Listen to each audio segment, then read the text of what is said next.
Welcome once again, my fellow manipulators of digital fate. I'm 𝐼𝐿𝐼, this is Capricorn, and today we're back at it with spoiler season for Magic the Gathering's Edge of Eternity's expansion, and we have finally come to the end of the road, because this is the grand finale, although it kind of comes with a caveat because I'm splitting the grand finale into 2 videos, because there's so many cards to cover. So we're going to have Grand Finale Part 1, and then we're going to have the Finale Part 2, and that one's going to be coming up very quickly on the heels of this video. So if you're watching this one right now, make sure to stay tuned for the Finale Part 2, where we cover the absolute final spoilers, the end of the road, the final end of the road for real, which seems like it would never have come because of all of the crazy leaks that we got ahead of time.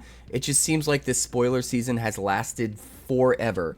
But we're finally here. So, grand finale, let's get to it. We have a ton of cards to go through. Before we do, please like the video. It helps me get it out to more people. It helps the channel grow. I just got back from vacation, a camping trip with the family, and while I was away, the YouTube algorithm absolutely hated my guts and started to just bottom my channel's analytics. So if you wouldn't mind hitting that like button and subscribing if you're new to help me get my numbers back up, I would appreciate it so much. We have a ton of crazy content on the way. Even after spoiler season is over, I've got my top 10 video, I've got the 10 decks that I'm most interested in brewing, and then we have early access happening on Wednesday, where I'll be doing a 24-hour marathon stream over on Twitch, and you guys can hang out, suggest decks for me to build, and we're just going to build all of the craziest decks we can come up with for 24 hours straight, and deck techs for those decks are going to start dropping that very day on YouTube and every single day after that. So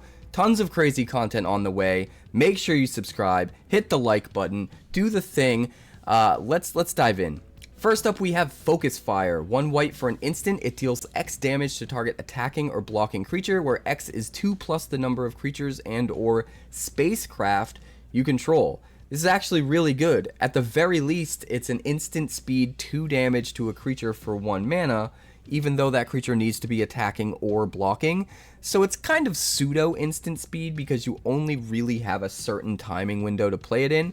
That being said, it can scale far beyond shock, right? It can get up to 3, 4, 5, 6, 7 damage. The wider you go, the more you can do. And this could end up being just 1 mana kill literally anything if you're in a deck that's going wide enough. I think this actually might have a chance of seeing play in certain standard decks, almost like White's version of Cut Down in a way, if you're playing a very go wide White deck like Convoke decks, which I think, excuse me, I think those are going to be a thing in standard after this set because we've seen a lot of support for go wide.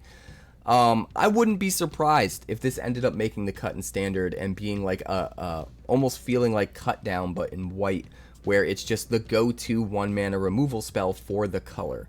It just seems like it's got that potential. At the very least, in Limited, this is going to be a really good card and probably one of the better commons, to be completely honest. Next up, we've got Pinnacle Killship, a 7/7 artifact spacecraft for 7 colorless mana, and when it enters, it deals 10 damage to up to 1 target creature. So this is a very expensive piece of removal, but it's worth noting that it can be splashed into pretty much any deck because it's colorless. And also, it leaves behind this artifact to give you some value, and that value can get really good if you have enough creatures to station it up, because if it stations up to 7+ charge counters, it becomes a 7/7 flyer itself.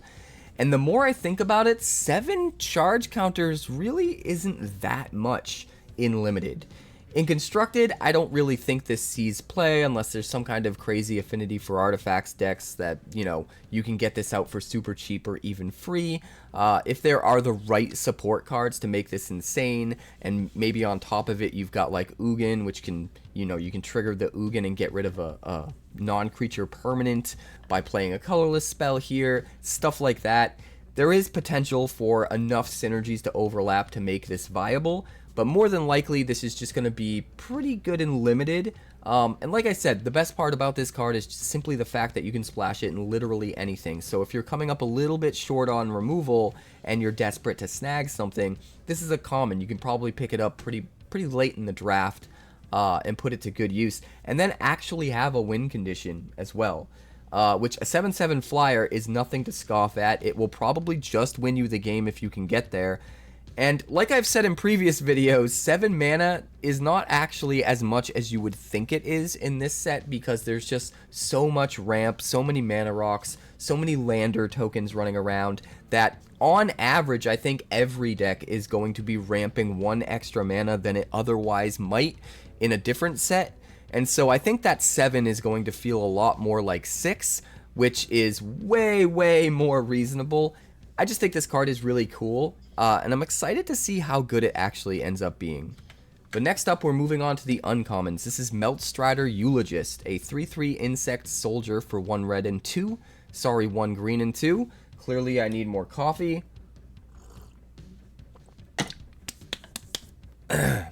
1 green and 2. Whenever a creature you control with a +1/+1 counter on it dies, you draw a card. This is going to be really good in the +1/+1 counter archetype in Limited specifically, drawing a card literally every time one of your creature dies, because that archetype wants every creature to have counters on it and will probably be built in a way where it's pretty easy to consistently do that. Being able to draw a card literally every time you trade one of your creatures for theirs just seems really good. It's also kind of an on-rate creature itself, a 3/3 for 3. So everything about this just seems awesome in Limited. Obviously, it gets a lot better if you know you're in the archetype and you can scoop this up and go really heavy into counters. This might even be usable in Standard. I'm going to guess probably not. But if the counter deck really ends up being relevant enough, this still isn't going to be as good as Jenova. I take it back. I take back everything I said. It'll be great in Limited, though. Next up, we've got Desculpting Blast, an instant for 1 blue and 1. Return target non-land permanent to its owner's hand. If it was attacking, you create a 1/1 colorless drone artifact creature token with flying, and this token can block only creatures with flying. This is really good. Just a 2 mana instant that bounces something. And the fact that it's versatile and you can bounce literally any non-land permanent if you want, if you have something super problematic to get rid of, or something you want to replay to get more value, maybe something that you warped and then played from exile after warping, and now you get to return it to your hand and warp again and play it from exile again, and you end up getting like 4 ETBs on it. There is a lot of potential in doing that. But also, if you get rid of their attacking creature, you get board presence, you get temporary removal, tempo advantage, and some board presence in the form of a flyer that's going to ping in every turn, or just turn on your artifact synergies. There's just a lot that this card can do, and I actually think it's really good. It's going to be super nuts in Limited, I think, and I think it has a chance to see play in Constructed as well. But next up, we've got Station Monitor, a 2/2 Lizard Artificer for 2 mana in the colors of Azorius. Whenever you cast your second spell each turn, create a 1/1 colorless drone artifact creature token with flying, and this token can block only creatures with flying. This card's awesome. Every turn, you're going to essentially make a 1/1 flyer. Granted, it can only block creatures with flying, and you have some hoops to jump through in order to do it, but if you're in the right deck, if you're building the right deck around this card, you're going to trigger it every turn, and in fact, you might be able to trigger it during your opponent's turn as well, which could also be really crazy. Yeah, you just need, what, 2 instants? You could just cast 2 like cheap creatures on your turn, hold up 2 instants, cast them on your opponent's turn, and you get 2 1/1 flyers every turn cycle.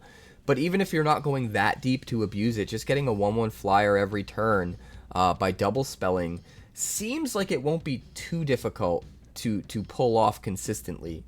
There's enough cheap stuff running around in this set, so I think it's really good. And another thing that you have to take into account with a card like this is it's not just giving you the 1/1 flyer, it's giving you an artifact permanent on the battlefield. And there are plenty of things in this set that care about just going wide with artifacts, whether it's because you want to keep them in play to have a bunch of artifacts to trigger something, like an Affinity for Artifacts card, or if you just want a whole bunch of artifact sack fodder for some of the things that can sacrifice artifacts.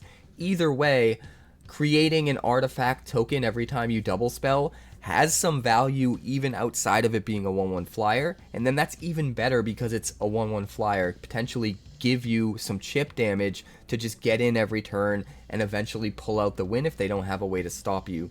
That's really good. On top of a 2/2 that costs you 2 and is somewhat on rate. So there's a lot to love about this card. I think it's going to be great in limited.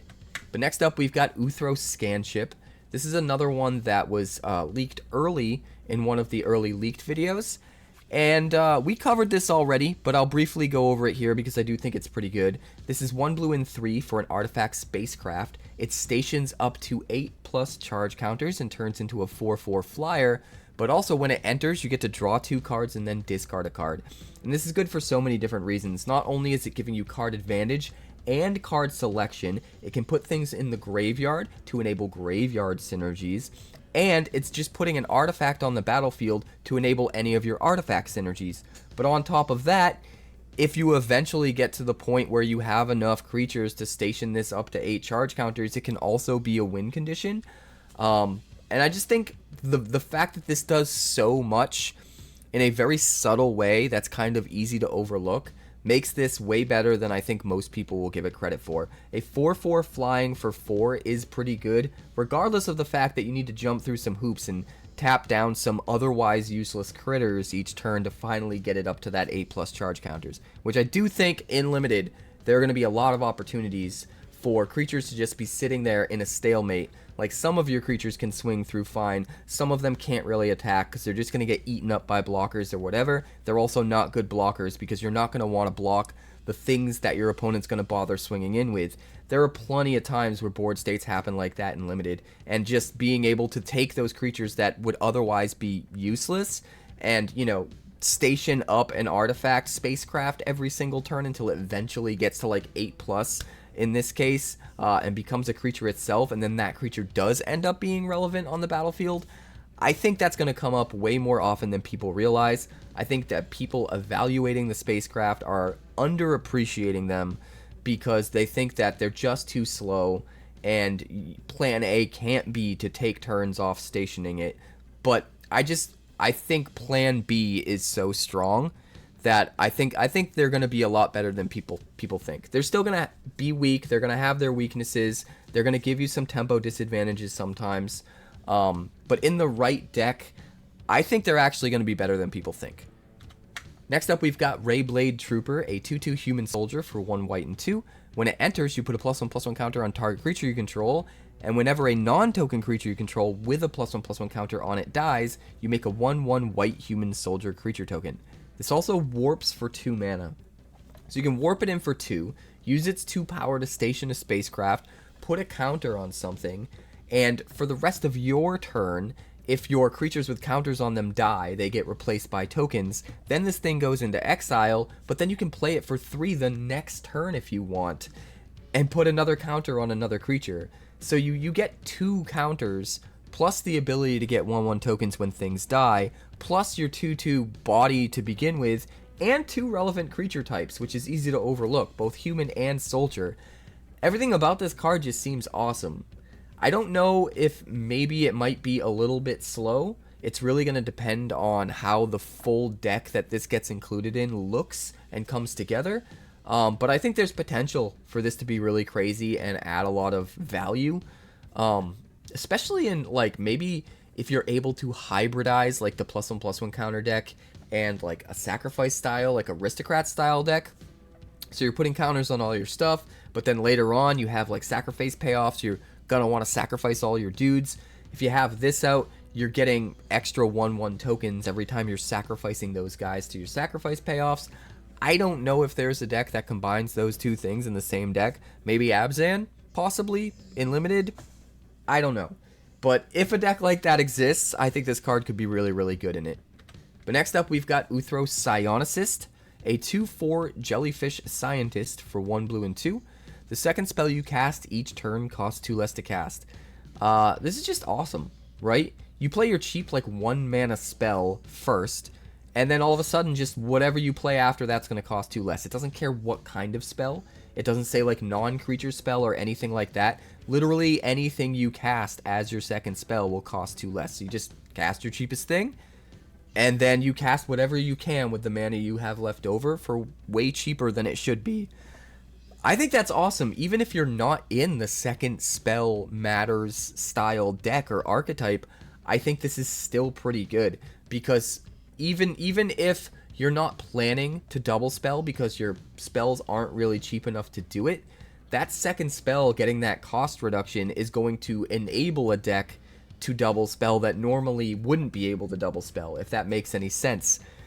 So yeah, I just think this is good no matter what, and obviously it gets way better if you have more things that can trigger off of, you know, second spells, so that you can get even more value off that cost reduction. But the other thing that's easy to overlook about this that I think is great is it's just a good body on the defense. Putting it down as a 2/4 on turn 3 and just saying, nope, you're not getting through. I can block almost anything that you already have out up to that point, and then still set yourself up to get this cost reduction next turn to maybe get something into play sooner than you otherwise could. There's a lot of good in this card. I think it's really, really great. And then obviously it's going to be way better in the decks that want to second spell for other reasons. But next up, we've got Wedgelight Rammer. This is an artifact spacecraft for 1 white and 3. It stations up to 9+ charge counters and becomes a 3/4 flying first striker, which is already awesome.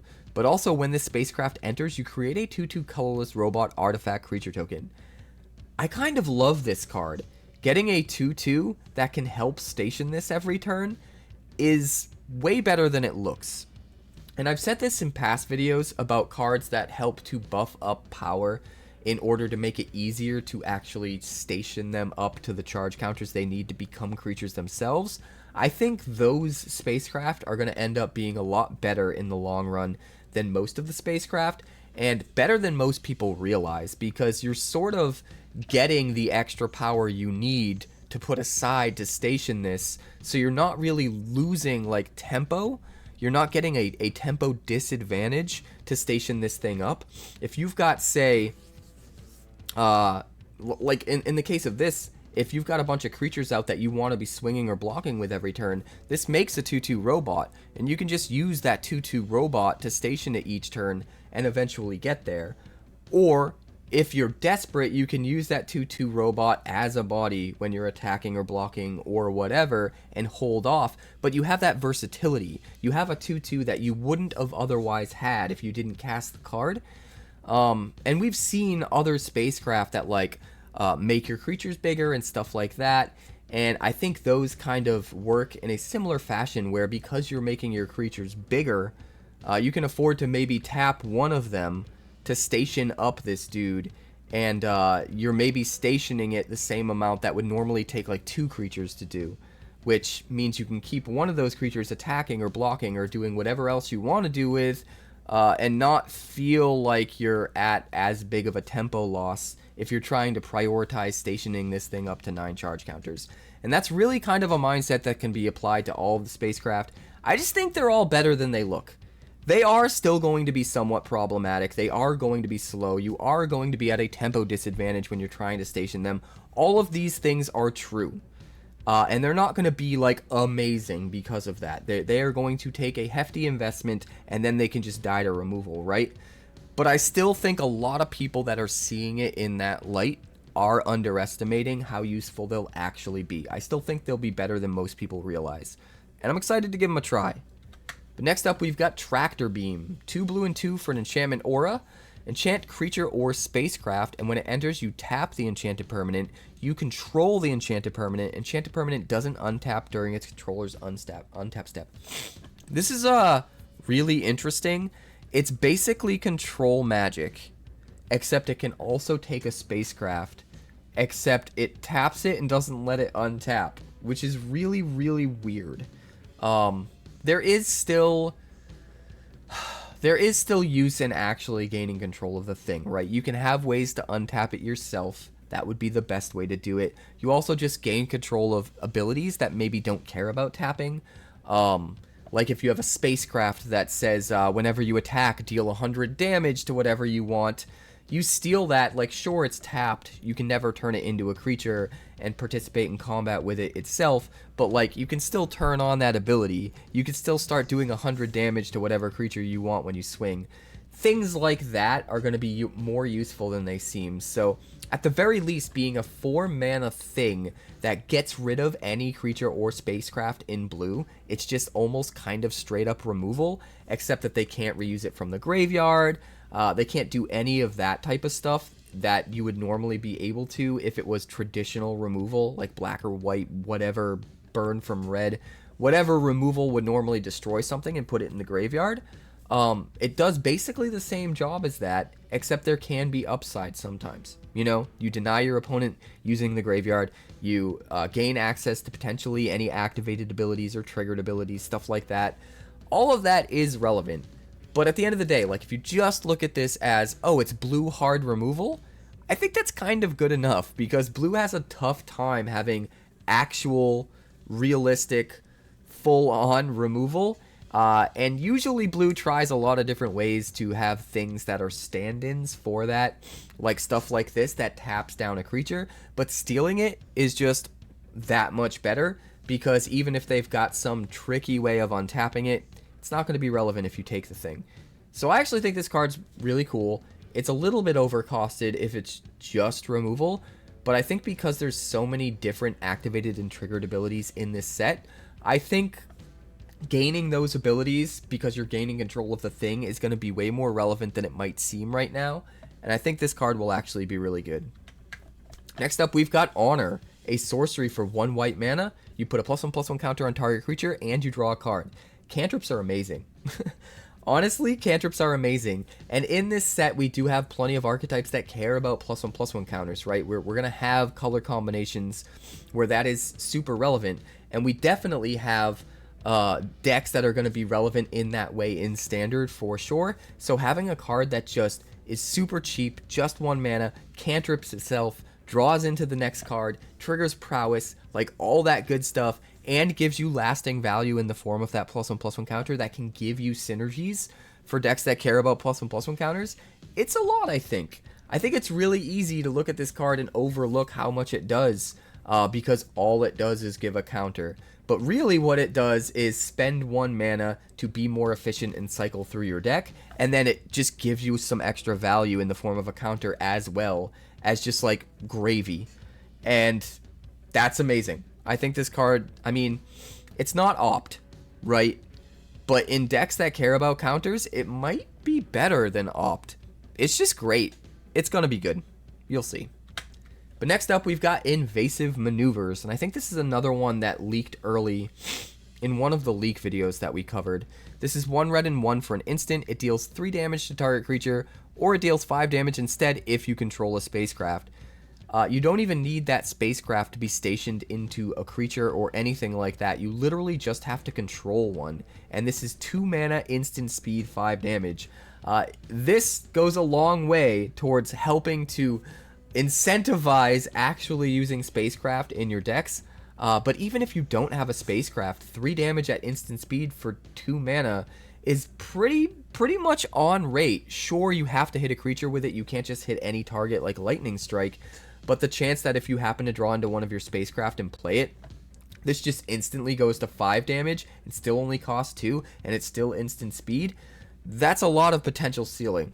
I think this card is great. It's probably going to be a very high pick removal piece in Limited, and I think most decks, even decks that aren't necessarily built around spacecraft, I think most decks are still going to be including a few spacecraft incidentally, because they'll just be too good to not try to include.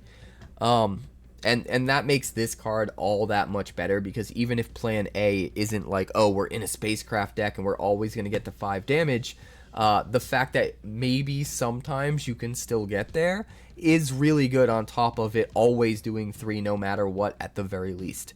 So I think this card's awesome. But next up, we've got Dubious Delicacy. 1 black and 2 for an artifact food with flash. When it enters, up to 1 target creature gets -3/-3 until end of turn. You can pay 2, tap, and sack the artifact to gain 3 life. You can also pay 2, tap, and sack the artifact to make target opponent lose 3 life. This card's really interesting. It's a little bit overcosted for the -3/-3, but the fact that it has flash means you can use it as a combat trick. And that's hugely relevant because now the -3/-3 doesn't have to kill something. You could literally let your opponent attack with a 4/4 and you have a 2/2 and you could block it and play this. Your guy doesn't die and theirs does. So in some situations, because of the flash, that -3/-3 is going to be way better than a sorcery speed -3/-3 would be, and feel a lot more like just straight up removal, depending on the situation. And that makes this way better, and it kind of justifies a little bit more, not completely, but a little bit more, the 3 mana cost price tag. That being said, having the versatility of gaining life or making your opponent lose life on top is super good. It's also a food, so it will work with food synergies. It's an artifact, so it works with all of your artifact synergies. In the right decks, you can get a ton of different overlapping synergies that work with this card, and if that's the case, this might be like the premier piece of removal to run, specifically in a deck like that. But even outside of that deck, I do think this card offers a lot of value. Just killing whatever you need to kill, even if you do have to save it to flash in as a trick in order to get the job done, it's still probably going to get the job done. And then just getting extra value. You know, if you're racing them down and super aggressive, making them lose 3 life is going to matter a ton. But if you're up against another aggro deck and you just need to sort of win the race and pad out your life total so that you can stay alive another turn or two, you can also sack it to just gain life. All of that is relevant. And I think this card is just awesome.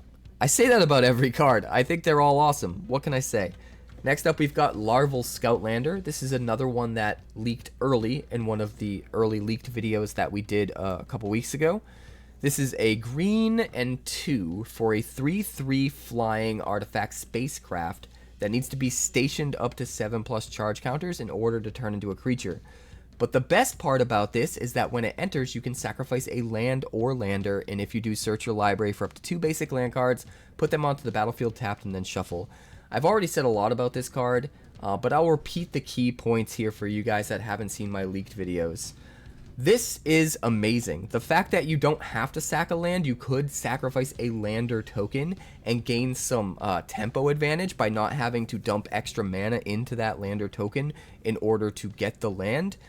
Makes this thing way more realistic, way more competitive, in my opinion. In either way, you get 2 lands onto the battlefield to both trigger landfall abilities immediately from playing this. And that's also super relevant in a set that cares about landfall, being right on the heels of another set that also cared about landfall, with Final Fantasy having like Tifa and Chocobos and all of the craziness. So being able to trigger landfall triggers twice, being able to, you know, sort of pseudo sack a lander token without paying the extra mana and without like the loss of tempo, just having an artifact on the battlefield for all of your artifact synergies, all of this is super relevant. And again, this is another card that makes it feel like those expensive cards that cost like 7 or 8 aren't quite as expensive as they look, because you're just gonna be ramping. And this is a prime example of that. Like, almost every deck is going to be ramping. This does happen to be in green, but there's so many ways for all of the colors outside of green to just ramp and find basic lands. I would say even more so than any set we've ever had previously, because most of the time you really do have to go base green in order to mana fix and find basic lands. And with these lander tokens, you don't need to do that. I'm kind of getting off track here and going down a rabbit hole, but my point is, the Larville Scoutlander is going to be viable in multiple ways that are easy to overlook, and I can't wait to give it a try. Next up, we've got Hymn of the Faller. This is a sorcery for 1 black and 1. You surveil 1, draw a card, lose 1 life, but then if you trigger Void by having a non-land permanent leave the battlefield this turn, or warping a spell, you get to draw another card. That means as long as you build your deck right and you're doing the thing, you're spending 2 mana to surveil 1, draw 2 cards, lose 1 life. That's amazing. This might be the best, like, black one-time card draw spell that we've ever got. Just hard stop. It's not necessarily better than, like, Phyrexian Arena or anything like that, because you can get repeated card draw turn after turn after turn. But as far as just a one-shot draw some cards, this is super efficient. It surveil 1's first. It surveil ones first. It surveils one first. That's yeah. Grammar. It surveils one first, and you only lose one life. Whereas if you were drawing 2 cards off like Phyrexian Arena or something like that, you'd lose 2. Or if you were drawing cards off Dark Confidant, you'd probably lose a lot more. You just lose 1, surveil 1, draw 2. Not only do you get card selection out of that surveil, but you could possibly put something in the graveyard to interact with. And again, I just want to remind you guys that Void can trigger for your opponent's stuff leaving or your stuff leaving, you warping something, or your opponent warping something. So it's going to be pretty easy to trigger Void, I think. Even if you're not triggering it on purpose yourself, your opponent uses like instant speed removal on your turn to kill something. It's going to trigger your Void, and then you're just like, haha, thank you, I will draw 2 cards. That sounds wonderful. I love this card. This card is so good. Next up, we've got Steel Swarm Operator, a 1/1 artifact creature robot soldier with flying for 1 blue and 1. You can tap it to add a blue, but spend it only to cast an artifact, or you can tap it to add 2 blue, and spend it only to activate abilities of artifact sources. This guy's awesome. Just a 1/1 flying body in a set where we have plenty of artifacts that can buff, and we have a +1/+1 counter theme in some of the color combinations, is awesome. You could probably get this guy beefed up a bit and swinging in for a good chunk of damage every turn. It's also an artifact, so it cares about the artifact go wide synergy driven builds, and it cares even more because it's going to give you mana to use with artifacts, right? This might even be constructed viable in standard in like synthesizer decks or something like that, giving you extra mana to play the things that are going to trigger your synthesizer. I don't know for sure. I'm having a hard time really picturing what the synthesizer decks are going to look like after this set because there's just so much gas to choose from. But there's definitely going to be insanely powerful synthesizer decks, probably multiple of them, and there's going to be some other artifact decks. I would bet my hat. I would bet my hat that there are other artifact decks that are going to be super relevant in standard as well. And this seems useful in all of them, especially in decks where you can actually spend that 2 blue mana to activate abilities. And I can't really think off the top of my head what that deck would look like right now, but if you guys have ideas about what to pair this with, some of the better artifacts to use 2 blue for the activated abilities for, let me know in the comments, because I feel like there's a ton of potential with this card, and I'm super curious what you guys are thinking. At the very least, I think this card is going to be nutso in limited. It's an evasive creature that can potentially turn into a win condition, while also ramping you to an insane degree in the artifact decks. And the artifact deck should be a pretty consistent thing as an archetype in limited in this set. So I think there's nothing but success in this card's future. I think it's super rad. But next up, we've got Full Bore, an instant for 1 red mana. Target creature you control gets +3/+2 until end of turn. If that creature was cast for its warp cost, it also gains trample and haste until end of turn. Oh god. This is basically a new Monstrous Rage. It's a new Monstrous Rage.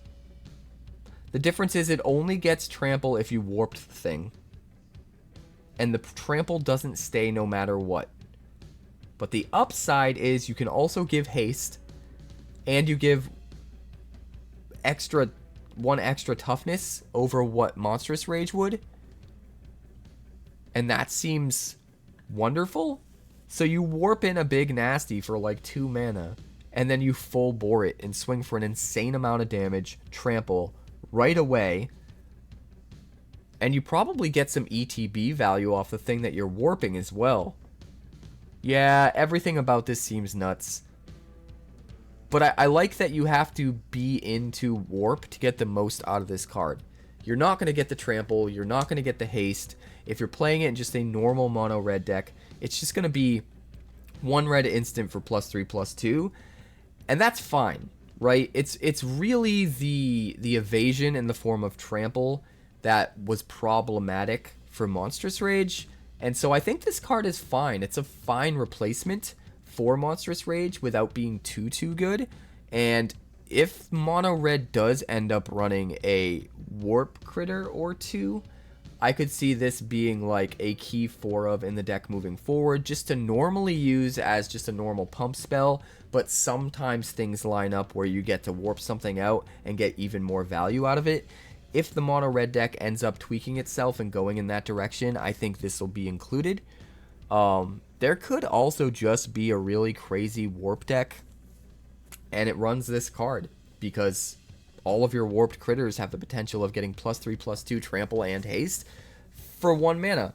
And that seems fine, I guess. Although I think the warp deck is going to end up being a flicker deck for the most part, because you warp something out, you get the ETB value, you flicker it, you get the ETB value again, except then it doesn't go away, it stays in play. And I think you can use that as a really cool trick to get some of the more expensive, crazy warp creatures onto the battlefield early.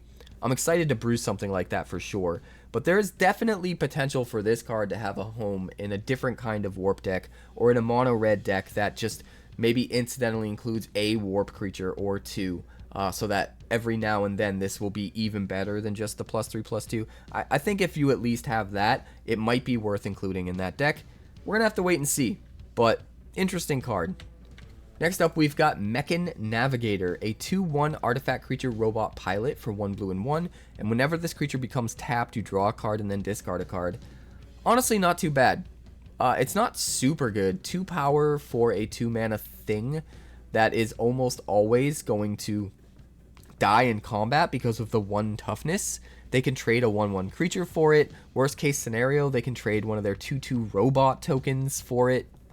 And sure, you get to draw a card, discard a card when you swung, but like, you don't get any actual card advantage, just card selection, because you do have to discard a card, so it's not super great there.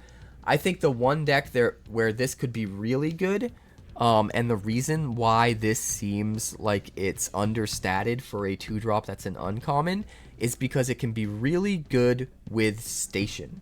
Specifically, because you never have to put this thing in harm's way. It can station 2 every single turn, and every single time it does station 2, you get to loot, you get to draw a card, discard a card. That's some really good extra value, getting that card selection if you're also stationing up your spacecraft. So I think this guy could end up being a high pick, specifically in decks that are going deep into that direction. But outside of that, it's kind of just filler. It's not great, it's fine, it is what it is. Next up, we've got Dual Sun Technique, an instant for 1 white and 1. Target creature you control gains double strike until end of turn. If it has a +1/+1 counter on it, you draw a card.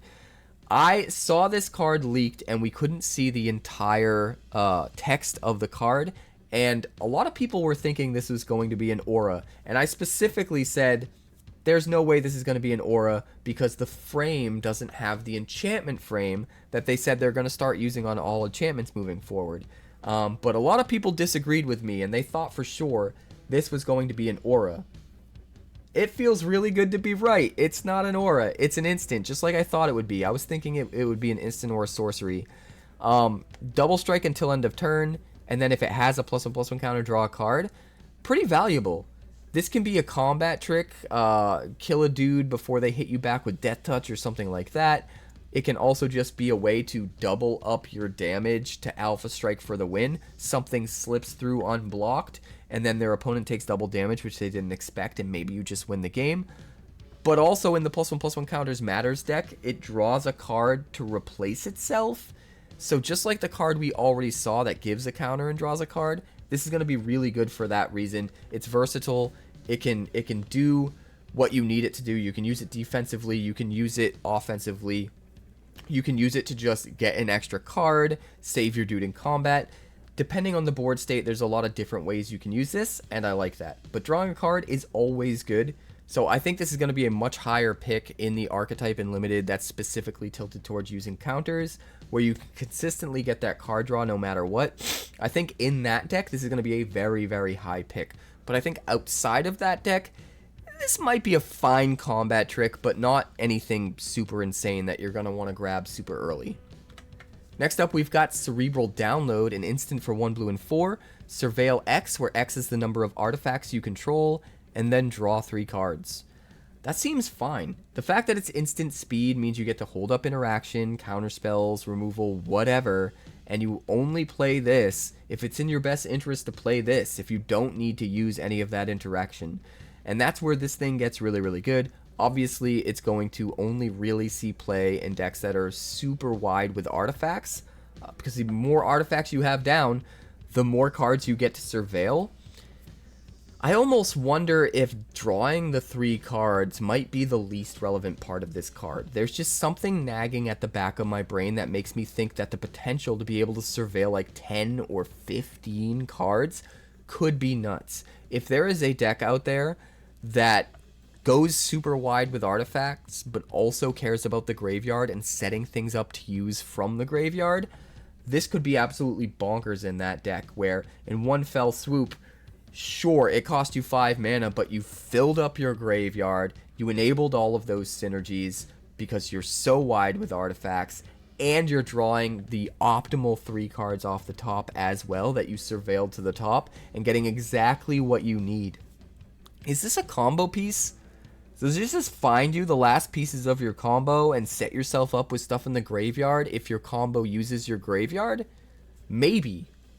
I feel like there is a place for this somewhere, and I'm not entirely sure where yet, but this card has a lot of potential in Constructed specifically for being some kind of a combo enabler, and at the very least, even if it's not necessarily like a hard combo enabler, being able to work with both synergies, artifacts, and surveilling a ton for graveyard style decks. Like I said, if there's a deck that wants both of those things in the same deck, this card's probably going to be an instant include. I'm super curious now. I really think there is a deck that wants this card specifically in Constructed, possibly Standard, and I want to know what that deck is. If you guys have ideas, let me know in the comments. I think at the very least is going to be pretty good in Limited because card draw. Card advantage is good. Who would have thunk? Next up, we've got Edge Rover, a 2/2 artifact creature robot scout with reach for just 1 green mana. What's the catch? When this creature dies, each player creates a lander token. That catch is fine. This is so good. If it was just the opponent got a lander token, then I would feel a little bit iffy about it. But I mean, a 2/2 reach for just 1 mana that also counts as an artifact, it seems kind of good. And when it dies, getting a lander token, I mean, sure, they get 1 too, but they're still keeping parity with you. They're not getting above you, you know? Like, they're getting 1, but you're getting 1 as well, so it kind of cancels out in a way. Except you can build your deck around making better use of the lander tokens, potentially, than your opponent can, so that you can get more out of it. So, yeah. This card's super cool. Power creep's a hell of a drug, though. Savannah Alliance has come a long way. Look at this card. Look at this card. This card's going to be nuts. Next up, we've got Meccan Assembler, a 4/4 artifact creature robot artificer for 1 blue and 4. Whenever another artifact you control enters, you create a 2/2 colorless robot artifact creature token. This ability triggers only once each turn. So once a turn, you play an artifact, you get another 2/2 artifact creature. That's good. The artifact decks, the go wide artifact decks, are absolutely going to want this as one of their payoffs at the top end. And again, because of all of the ramp and the lander tokens, this 5 mana will feel a lot closer to 4. And that's super good for getting a 4/4 body that's probably going to spit out a 2/2 every single turn from that point forward. If it isn't, then I don't know what you're doing building your deck. Try harder, skate better, I guess. Yeah. This is just good. This is fun. I like it. Next up, we've got Litho Breaking. Litho Breaking? An instant for 1 red and 2. Create a lander token. Then you may sacrifice an artifact. When you do, it deals 2 damage to each creature. Interesting. A lander token that pyroclasms. An instant speed pyroclasm. 3 mana. At the very least, it gives you an artifact token that you then sacrifice to do the 2 damage. So the very floor of this card is either do 2 damage to everything at instant speed for 3 mana, or make a lander token at instant speed for 3 mana. That's the bottom. The bottom is getting one or the other. The ceiling is you sacrifice an even more negligible artifact, maybe something that draws you a card when it leaves the battlefield or something like that to get even more value. But you sacrifice another negligible artifact. You could even sacrifice a spacecraft that takes so many charge counters you don't think you're ever going to get there at a point in time when it's relevant to the game. And you get to Pyroclasm at instant speed and create a lander token that you get to keep to ramp up and color fix afterwards. Yeah, I think when you take all of the modes into account, the either, the or, and the and, this card's really good. And the 2 damage is super relevant because there are a lot of robot creature tokens floating around that you can create in this set. So it'll kill all the robot creature tokens, as well as, you know, any other normal creature cards that have 2 or less toughness. Yeah, this is just awesome. And since it's instant speed, you can use it as a combat trick too. So your opponent thinks they have good blocks or whatever, but then you do the last 2 damage to all of their creatures that blocked when they still have damage on them from combat, kill them all off anyway. There's a lot of different ways you can use this. I think this card is going to be a really high pick. I think it's going to be really good and limited. I don't know if it's there for constructed. Maybe as like the early sweeper in an artifact deck, because it also gives you an artifact token. This could be a way of slotting in like an early sweeper into a deck that is an artifact deck and just wants a sweeper, wants some kind of way to control aggro in the early game. This could be really good. So I take it back. Maybe this will see play in standard. Next up, we've got Atomic Microsizer. 1 blue for an artifact equipment, equips for 2 colorless, and equipped creature gets +1/+0. Also, whenever equipped creature attacks, you choose up to 1 target creature. That creature can't be blocked this turn, and has base power and toughness 1/1 until end of turn. This card's actually really interesting, because you can choose your creature or their creature when you attack. If you choose their creature, it becomes a 1/1, so that they can't block very effectively. If you choose your creature, it becomes a 1/1, so it's not as good of an attacker, but it also can't be blocked. So you target your own creature if you have some way of triggering like a attack trigger without putting your, without wanting to put your creature in harm's way. You give it, unblockability, even though it becomes a 1/1. You don't really care about how much damage you're getting through for. You're just attacking to get the attack trigger. You do the same for triggers that happen when you deal combat damage to the opponent, because you'll still hit for 1 unblockable. So there's some interesting ways you can use this on your own creatures, but I love that it has the versatility of you can also just use it on their creature. Make their 1 like 7/7, that's their only creature on the board, just a 1/1, so that you can swing with the whole team and get through, and they don't have good blocks at all no matter what. So it's really versatile, as well as just giving a +1 power boost, which isn't nothing, right? So yeah, I think this card is sweet. Next up, we've got 𝐼𝐿𝐼 Ascendant Cadet. I think this is the last uncommon. This is a 3/3 legendary human soldier for 5 mana in the colors of Selesnya, and whenever 𝐼𝐿𝐼 enters or attacks, you put a +1/+1 counter on target creature you control. Whenever 1 or more creatures you control with +1/+1 counters on them deal combat damage to a player, you draw a card. All of that is really good, right? You get a 3/3 and a +1/+1 counter, which in the worst case scenario, you can actually put the counter on itself. So you get a 4/4 for your 5 mana if you just don't have any other creatures on the board. But you get to put a +1/+1 counter on any creature, you get a 3/3, and you can immediately swing and potentially draw cards with your creatures that have counters, of which you have at least 1 because you just put a counter on it with this card when it entered. So if you can line things up right and you can get that value out of this card the turn that you play it, so that it doesn't matter if they end up untapping and using removal to then get rid of this thing, I think it could be really good. Obviously, in the deck that is tilting in the direction of using +1/+1 counters, this is going to kind of be a staple and an important card because it synergizes in so many different ways at the same time, and you're much more likely to trigger that second ability the same turn that you play 𝐼𝐿𝐼. Because you're going to have multiple creatures with counters out probably. Something will probably get through. And I think that's really relevant. And then if they don't kill 𝔼𝐼, she starts swinging and putting counters on creatures every single turn, so it gets even more valuable. It is a little bit expensive, but it's an uncommon, so it kind of makes sense that it's this expensive. I think it's a really cool card. I definitely want to draft into counters super bad. I think it might be the archetype I'm most excited about exploring in Limited first. So hopefully the card pool, the card selection that I get allows me to go that direction, because I think that deck's going to be super fun. But now we're on to the rares. This is Entropic Battlecruiser, which is another one that was leaked early that we covered in a leak video a couple weeks back, but we're still going to go over it here officially.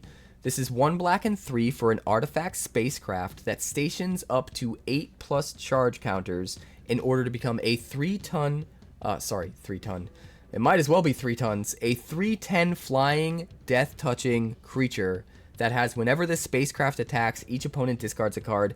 Each opponent who can't loses 3 life. That's a hell of a body. A 3/10 with death touch and flying is going to be good on blocks or on attacks. No one's going to dare swing into this thing, because anything it blocks dies, and you don't kill the battlecruiser unless you have 10 power, which is nuts. And since it has flying, it can even block all the flyers. So, insane blocker, but also crazy on the attacks, because they don't dare block it, because they lose whatever they block it with. They're not going to be able to trade with this thing. So it gets through for 3 damage, and they have to discard a card. And if they don't, they lose 3 life. So no matter what you're doing, you're getting value. But there's this other ability that turns on if you get even 1 charge counter on it. And that makes it so that whenever an opponent discards a card, they lose 3 life. So no matter what, you're already going to have that turned on, which means when you swing with this thing and they have to either discard a card or lose 3 life, if they discard the card, they also lose the 3 life from discarding the card. So no matter what, they're losing 3 life as soon as you swing. If they have a card in hand, they have to discard one. And you're probably getting through for 3 damage, or just holding it back as a really good blocker. And even if you're using it as a really good blocker, that other ability that makes it so when your opponent discards a card, they lose 3 life, is still going to be relevant and turned on. I think there's going to be some kind of crazy discard deck that puts this thing to great use. Make your opponent constantly discard, constantly lose 3 life, but then also have the potential to have this huge body later in the game that just doubles down on all of your synergies and gets really nuts. I could see this happening. Maybe in a deck with Monument to Endurance, where you're getting even more sacrifice synergy. Maybe the what's it called? The Black Chariot vehicle that we got in that set, that makes it so whenever you discard, you make a 2/2 zombie. But those are all self-discard, so I don't know how much they actually matter. Maybe I'm wrong. Maybe that's not the deck. But I definitely think there's some kind of a discard deck that gets value off of Entropic Battlecruiser. And it can start getting that value immediately once it gets to just 1 charge counter. And then having that board presence on top of it later on, if you can get enough charge counters on it, is nuts. Yeah, I just think this card is sweet. It definitely wants to be in just the right deck in order to work effectively in Standard. So it really just depends on if there's enough support for a deck like that to exist. But if there is, this could get kind of crazy. Next up, we've got Pinnacle Emissary, a 3/3 artifact creature robot for 3 mana in the colors of Izzet. Whenever you cast an artifact spell, create a 1/1 colorless drone artifact creature token with flying, and this token can block only creatures with flying. That seems kinda nuts. It also warps for just 1 mana. Literally every artifact spell that you cast makes a 1/1 flyer. And you can even get a little bit of value earlier on. You know, if you don't want to take turn 3 off to play this and not be able to trigger it in the same turn, you can just warp it out, play a couple artifacts, get a couple of creatures, put it into exile, and then wait to play this later when you've got more breathing room, and maybe a couple extra mana tucked away to trigger it the same turn that you play it again. Yeah, this is going to be an absolute engine. The fact that literally every artifact spell you play once this thing is in play just gives you another artifact, just gives you 2 artifacts, helps you go super wide for the decks that care about having a ton of artifacts, gives you sacrifice fodder, just does so much. The fact that you can warp it out early to get some extra value if you're just not quite ready to use it in its forever capacity is just kind of gravy, and I sort of love it. Yeah, I sort of love it. We need to brew with this for sure. I think it could be good in artifact decks. I think it could be good in sacrifice decks. Obviously, it has to be an artifact deck no matter what, because you need to be casting tons of artifacts to keep triggering this. But I do think there are different varieties of artifact decks that have a chance of being really good. And this could see play in multiple different versions of artifact decks, I think. I think it's just that good. It might be a little too slow, but the warp for 1 mana suggests otherwise. So we're going to have to wait and see. But I think this card has a ton of potential. I think it's super cool. Next up, we've got Zooit Ostearmonist. Ostearmonist. A 2/3 legendary human wizard for 2 black and 1. You can tap it, return target creature card from your graveyard to the battlefield. It's a skeleton in addition to its other types and has no abilities. Activate only as a sorcery.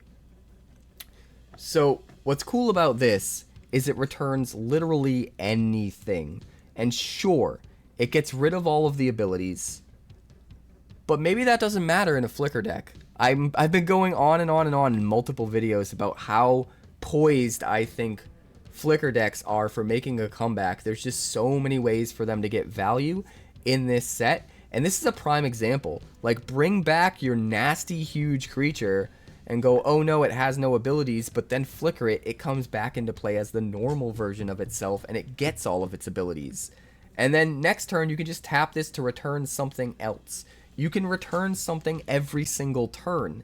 That's crazy. You could also do like Corpse of the Lost, Skeleton Tribal, to buff up all of your things that you're bringing back because they're turning into skeletons. And maybe you just focus on the power and toughness of the creature and don't really care about the abilities.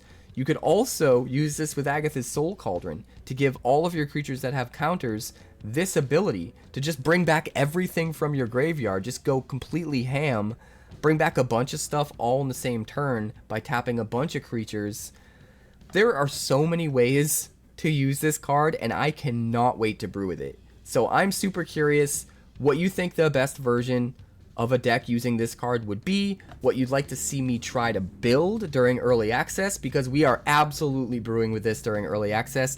Let me know in the comments. This is one that I'm super excited about. But next up, we've got Spacetime Anomaly, a sorcery for 4 mana in the colors of Azorius. Target player mills cards equal to your life total. Thanks. I hate it. You're turning life gain decks that make it really hard for your opponents to kill you into decks that just mill your opponent out and you win. You turned life gain into mill. I hate it. I absolutely hate it. I hate mill. I hate mill completely. But there is absolutely an archetype here that's going to exist in Standard, and it's going to make me smash myself in the face repeatedly. You know what's going to happen, and I hate it. We're moving on. 𝐼𝐿 Explorer, a 2/4 insect scout for 2 green and 2. You can play an additional land on each of your turns. You can play lands from your graveyard, and it has a landfall ability, so whenever a land you control enters, you mill a card. This card's nuts.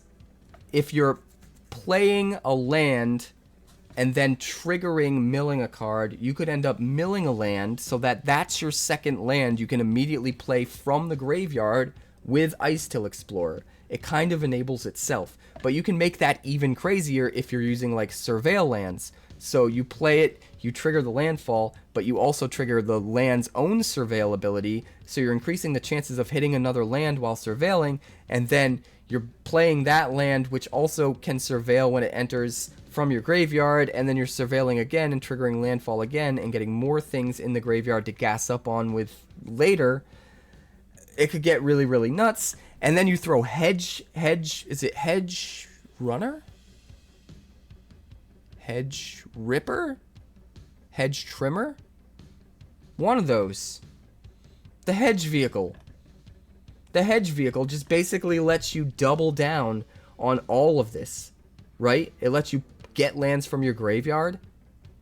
I'm pretty sure that card lets you play as many lands from your graveyard as you want. And also lets you surveil cards into the graveyard when you play lands. I'm not remembering entirely. If you guys remember exactly what that card does and how it would work super well with this, let me know, because I think it will be super good. Either way, you know we're using Traveling Chocobo. Getting to play lands from the top of our deck or from our graveyard. Getting to surveil things away to set up the top of our deck so we can play things from the top of our deck with Traveling Chocobo. Doubling our landfall triggers so that we're milling 2 times instead of 1 whenever we play a land. All of that lines up super well. Man, landfall decks are going to be absolutely busted. Landfall decks are going to be so ridiculous in the new standard. I can't wait to see how crazy they are. We're going to have to try to brew one for sure. But next up, we've got Sledge Class Siege Ship. This is a spacecraft for 1 green and 2. It stations up to 7+ charge counters and turns into a 4/5 flyer. Whenever the spacecraft attacks, you may put a creature card from your hand onto the battlefield. This card's really good. I think this is going to fly under the radar. There's 2 important things to note about this. First of all, it's only 3 mana, right? It is the least expensive Elvish Piper we've gotten in a long time. And that's because you sort of have to build up to using it, right? You have this extra hoop that you have to jump through, stationing it, putting charge counters on it to get it to a point where it's finally a 4/5 flyer and can swing in and get out your crazy bomb creature for free. But there is an upside to that as well, where you could get this to 5 or 6 charge counters and not put the last charge counter on because it's immune to creature removal for as long as it's just a spacecraft and doesn't get stationed up to 7+ yet. So you can kind of turn that to your advantage, keep it immune to creature removal until you're finally in a position where you can get the value you want off of it, and then you just get that last charge counter on that by tapping your crappy creature or whatever, and immediately swing in, get your bomb out, and at that point, even if they do kill it, you already got your value. So if you play carefully and plan around this card, I think it can actually put in a ton of work and be really interesting. Yeah, I think there's a lot of potential for this card. It could also just be too slow and not good enough. It's going to be hard to know for sure just how good it is until we actually play with it, but there's at least potential for this card to be really sweet. Next up, we've got Moonlit Meditation. 1 blue and 2 for an enchantment aura. Enchant artifact or creature you control. The first time you create 1 or more tokens each turn, you may instead create that many tokens that are copies of enchanted permanent. This is another one that got leaked early, and I absolutely lost my mind over in a past leak video. This is just nuts, man. If you put this on a Heir Apparent, now every time you play a Heir Apparent, the tokens that the Heir Apparent makes are more Heir Apparents that make more tokens, and it just gets absolutely absurd. I kind of love that. Honestly, any artifact or creature that makes tokens, if you enchant this to that, then it just gets insanely, ridiculously, exponentially valuable. And I think that will be the best use for this. But I think there's actually going to be a ton of really crazy uses for this card. I'm super interested in hearing your thoughts on this one. I know I've said that about a bunch of cards already today, but I want to hear what you guys think I should build with this card. I think there are so many crazy opportunities for this card to completely just be off its rocker and just do ridiculous things that Wizards maybe didn't intend. I'm excited to brew with it. Let me know in the comments, but we're going to move on. Next up, we've got Requiem Monolith. 1 black and 2 for an artifact. Tap it, and until end of turn, target creature gains. Whenever this creature is dealt damage, you draw that many cards and lose that much life. Interesting. That creature's controller may have this artifact deal 1 damage to it. Activate only as a sorcery. So, if you target their creature, you can turn anything that deals damage to creatures into doing damage to the opponent's head. They also get to draw a whole bunch of cards, but you could maybe deck them as well. So maybe this is like a weird mill win con or some kind of weird, like, I just did a bunch of damage to a creature and instead I killed you kind of win con. But you can also use it on your own stuff. Maybe in a life gain deck, you can make it so that your creatures taking damage just let you draw a ton of cards. And it doesn't matter if you lose a bunch of life to do it. No matter what, this is just tap it, draw a card, lose a life. Right? At the very least, this is a 3-mana artifact where you tap it, draw a card, lose a life. And that's the part that I think is the easiest to overlook, but matters the most. This is basically Phyrexian Arena at the floor. The one difference, the one downside being you have to have a creature with 2 toughness.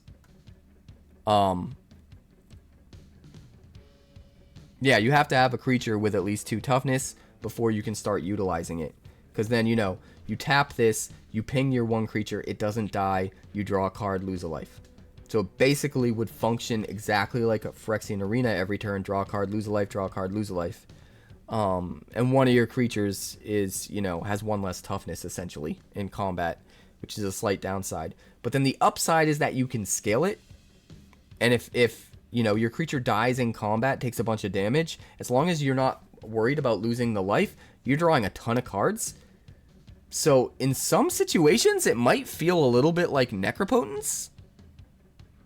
I don't know how you get it to line up just right, but there's gotta be a deck out there that can abuse the hell out of this card. There are definitely going to be ways to draw a ton of cards off of this. Life gain decks might have the best ability to utilize this card because they're going to have plenty of gas for drawing and not worried about, you know, dying in the process. But I love the versatility. I love that at the floor, it's basically at the very least a Phyrexian Arena. It can scale up and potentially draw you a bunch of cards if you can handle the life loss and have a creature that you don't mind either dying or somehow surviving a whole bunch of damage done to it. And then you can also pivot and use it on your opponent as a mill win condition to make them draw out of their deck, or maybe even like a weird win condition where you do a bunch of damage to their creature and it does it to their head instead. There's a lot of ways you can use this card, and some of them might be kind of janky, but I feel like some of them are going to be really good. If you know the best way to use this card, by all means, just like all the other cards we talked about up until this point, let me know in the comments. This one has a lot. This one is a lot.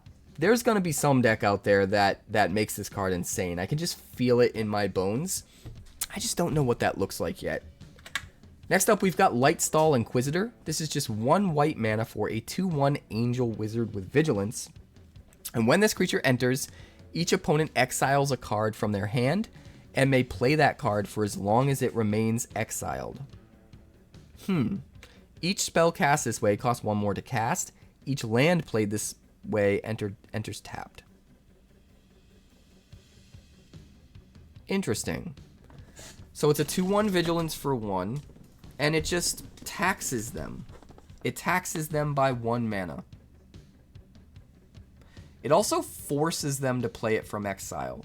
So anything you have that triggers on your opponent playing something from exile or playing a card from someplace other than their hand, of which there are a number of cards that sort of synergize with those kinds of concepts, this could get a lot more valuable in. I feel like this is definitely meant to be in a deck like that, where you're utilizing things that punish the opponent for playing things from exile, or playing things not from their hand, or playing things that cost a different amount of mana than what's printed on the card. Like, there are different ways to sort of punish those types of plays, and this sort of sets you up to do that in the right deck, which I think is cool. Or you could also just use it as a little bit of negligible value tacked onto a 2/1 Vigilance creature for 1. Maybe you just build an Angel deck. This would be super rad in an Angel deck. We haven't had a cheap, efficient Angel like this in a long, long time. Maybe we can run Angel Tribal and include this as like just a really efficient early creature that gets a little bit of extra value by making them, you know, tax one of the cards in their hand. That could be sweet. I think this card is actually really awesome. This makes me want to brew Angel Tribal so bad. 𝐿𝐻𝐿𝐼 would be awesome. You play this on 1, you play 𝐿𝐻𝐿𝐼 on 2. Then on 3, normally, whatever you're playing is only getting one counter from 𝐿𝐻𝐿𝐼. But if you already have a Lightstall Inquisitor out on turn 1, whatever you play on turn 3 is coming with 2 counters right off the bat. And that's kind of huge. And you can also tax the thing that might prevent you from getting there, making something that they would normally play on turn 3, like they have to wait until turn 4 to have enough mana to play it, so that you can successfully curve out the way that you're trying to. I think there's a lot of value in this card. I think there's a ton of potential. I cannot wait to brew with this. We're going to brew Angel Tribal, and it's going to be wild. But if you have other ideas, like prison decks, tax decks, to use this with, let me know in the comments, because I do feel like there's a ton of potential there. Next up, we've got Secluded Starforge, a land that taps for a colorless mana, or you can pay 2 and tap it, and tap X untapped artifacts you control. Target creature gets +X/+0 until end of turn, activate only as a sorcery. And then you can also pay 5, tap it to create a 2/2 colorless robot artifact creature token. This card is nuts. Just like, brings me back to Kaldheim Outpost, when that was like a huge card in Standard at the time. This was forever ago. This was like back in the 90s. But that card was just a way to constantly pump out creatures, because you were constantly just wiping the board with like Wrath of God and just using that as your win condition. It was a land that just created tokens, and it was your win condition. Maybe we can have a deck like that again. Maybe this is just pumping out critters that are used as a win condition every single turn, but you're also able to block really effectively with them.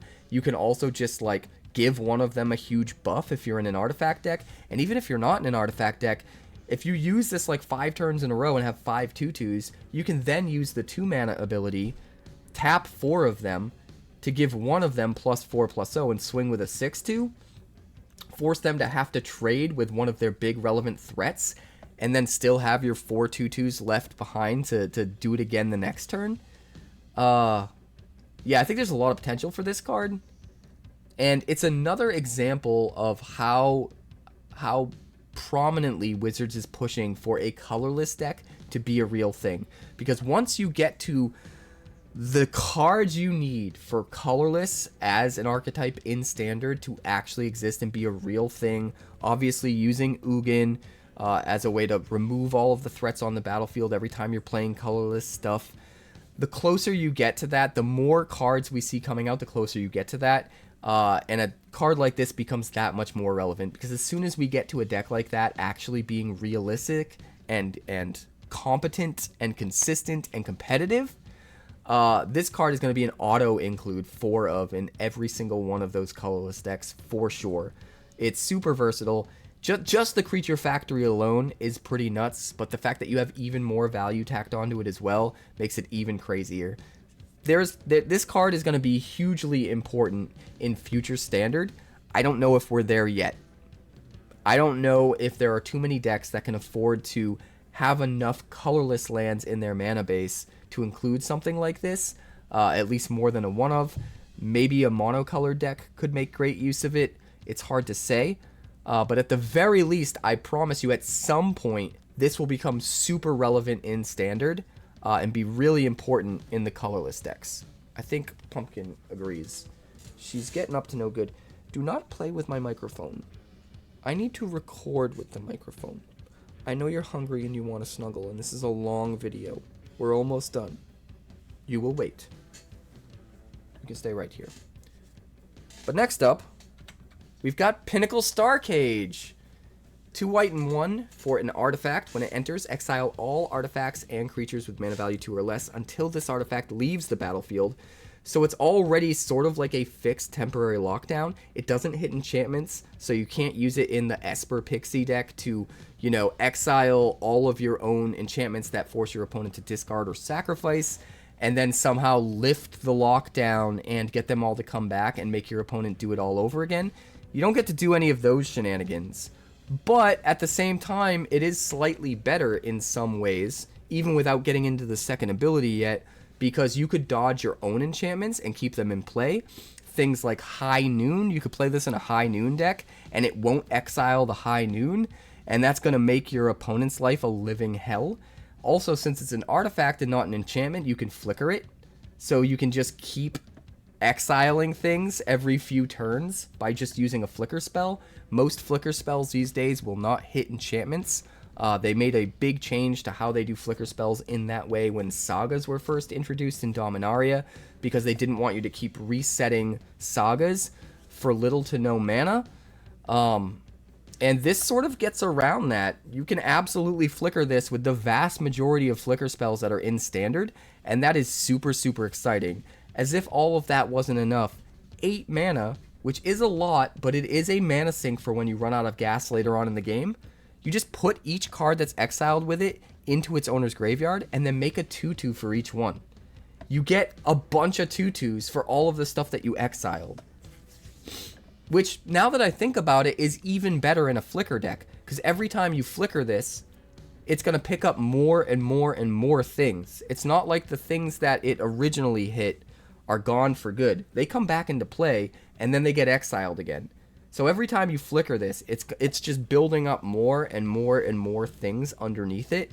And then eventually later on in the game, when you have full control of the board and plenty of mana, you just pay 8, and you have a metric ton of 2/2s that you just use to run over your opponent.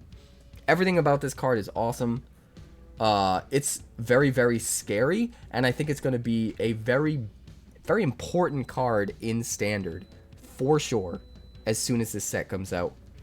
I just think this card is nuts. I don't know what Wizards was thinking. Like, this card is nuts. It's just crazy. This might be the best card in the set, the more I think about it. And I think it might... Maybe not the best card, but I think it's in the top 10. And I think it's good in ways that people might overlook. Because I think they're going to look at this and go, it's just temporary lockdown. And it's got this other ability, but it's too much mana and you're never going to actually use it. It's too expensive. It's never going to happen. So it doesn't really matter. I think that's how most people are going to evaluate this card. But there's so much nuance that makes this card so insane. I absolutely love it. And I'm absolutely terrified about, you know, coming face to face with it. But it's inevitable. Card's just nuts. Next up, we've got Starwinder, a 7/7 Leviathan for 2 blue and 5. Whenever a creature you control deals combat damage to a player, you may draw that many cards, and it warps for 2 blue and 2. I think most people are going to look at this, and they're going to see it being way too expensive. Even the warp cost is kind of expensive. You have to take your entirety of turn 4 to do this, and then at the end of your turn, it just gets exiled, and you don't have a creature to show for all of the mana that you paid. But you shouldn't overlook the fact that it's a 7/7, and it can station 7 on turn 4. As well as drawing you a ton of cards. The other part about this card that is easy to overlook is it doesn't draw you a card when a creature deals combat damage. It draws you as many cards as whatever damage you do. For all of your creatures. So if you get through with a 3/3 and a 2/2, but they blocked your 4/4 and your 1/1, you're drawing 5 cards. 5 cards. And potentially stationing 7 for your 4 mana. So yeah, hard casting this for 7, it's going to be pretty tricky to pull off. Might not be worth it. I think in the right decks, the warp will be. And maybe, I sound like a broken record, but going back to that flicker deck idea, prime target for the flicker deck, because it's going to take a metric ton of mana to actually hard cast this thing. But if you warp it in for 4 and just save a mana to like splash portal it or something, not only do you station 7 and then flicker it and get your 7/7 forever afterwards and draw a bunch of cards. And get the ability to draw a bunch of cards every turn after that because it stays in play. There's potential for this. I don't know if it's efficient enough or if it's too much of a tempo loss. It's really, really hard to gauge. It's going to take a whole lot of testing to know just how good this ends up being and in what decks. But just like a lot of the cards that we've seen today, the potential is absolutely there. The ceiling is absolutely nuts for this card. So I'm excited to dive in and to try to brew with it and just see how crazy it can actually be. Next up, we have our only mythic of this video and our last card today. This is Devastating Onslaught, a sorcery for 1 red and double X. Create X tokens that are copies of target artifact or creature you control. Those tokens gain haste until end of turn. Sacrifice them at the beginning of the next end step. This card is absolutely bonkers for stationing, right? Just make like a bunch of tokens that have high power that you then tap to station things. You know why I'm thinking in that direction? Because I'm remembering the black mythic land. You have to station it up to 12 charge counters, but then you can tap it and sacrifice a creature to draw cards equal to the power. If you create a bunch of tokens of your really high-powered creatures, and those tokens are just going to die at end of turn anyway, you use the tokens to station your land, and then tap the land to sack one of the tokens to draw a whole full new grip of cards. That's going to be nuts. But there's probably a lot better ways to use this. Every 2 mana you spend, you get to re-trigger an ETB ability. You get to re-trigger potentially leaves the battlefield abilities. You get to make a whole bunch of sacrifice fodder. Also, they all gain haste, so maybe you're just alpha striking for the win. There's like so many different ways you can use this card and get value. And I have a feeling there's going to be a deck that kind of takes a bunch of those ways and crams them into the same deck and just gets insane value off of a card like this. I cannot wait to brew with it. I have no idea where I'm going to begin, though. I think this card has unlimited potential. This card can do absolutely ridiculous things. And you don't even have to copy creatures. You could, like, I don't know, warp in some ridiculously huge artifact and then copy the artifact. Or just play the artifact and then copy the artifact a bunch of times. Play, I don't know, the Might Stone, the Weak Stone, that's rotating, so that's a bad example. But as an example, every 2 mana you spend makes another copy of that, which you can then, you know, draw 2 cards or kill something, which is pretty sick. I think that, man, I can't, my brain is fried right now. I've been recording for way too long and I need to eat dinner and snuggle that cat. But there's a lot. There's a lot you can do with this, and I'm sure you guys are going to think up some crazy, ridiculous things we can do during early access. So by all means, if you have ideas, please let me know in the comments. We are going to make the most ridiculous shit you've ever seen during early access, and I cannot wait. But that's going to do it for today's video. Thank you guys so much for checking it out. This is the finale, part 1. The absolute final spoiler video, finale part 2, will be coming very, very soon on the heels of this one. So please look forward to that. We're going to go over all of the rest of the cards that were spoiled. We're going to leave no stone unturned. But like I said before, early access is going to be nuts. That's happening on Wednesday, 24-hour marathon stream. And if you have deck ideas or card combinations you want to see me do, definitely put it in the comments. We're going to make it happen. Please join me over on Twitch while I'm doing it live and take part in the shenanigans, suggest what I should play, all that good stuff. That's happening over at twitch.tv/QuarantineCapricorn, because if I'm live and I'm breathing, I'm there and I'm streaming. But I'll see you guys for the last video real soon. Like, subscribe, do all the things. This set's crazy.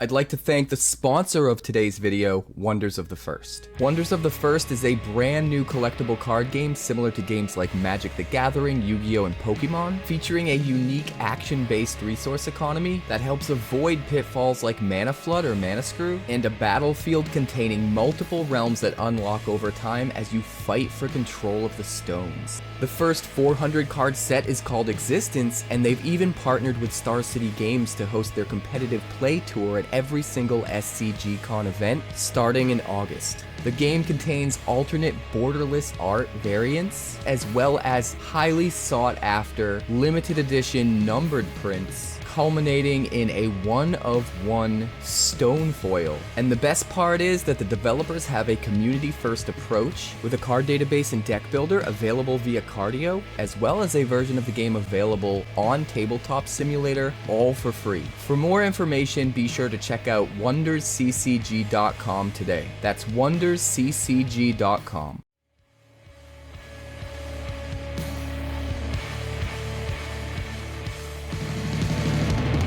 Thanks so much for checking out my channel. I'd like to give a huge shout out to all of my patrons over at Patreon. Without you guys, this channel would not be possible, so honestly, thank you from the bottom of my heart for all of your contributions. If you haven't yet, like and subscribe. The more likes we get and the quicker we get them, the bigger this channel will grow and the faster it will grow. I'd love nothing more than this channel to become something very special for you guys, but it's entirely up to you how fast that happens. Also, if you'd like more deck text, that's somewhere over there. And if you'd like to see what else the channel's been up to lately, that's somewhere up that way. Also, subscribe, circle below, do all the things.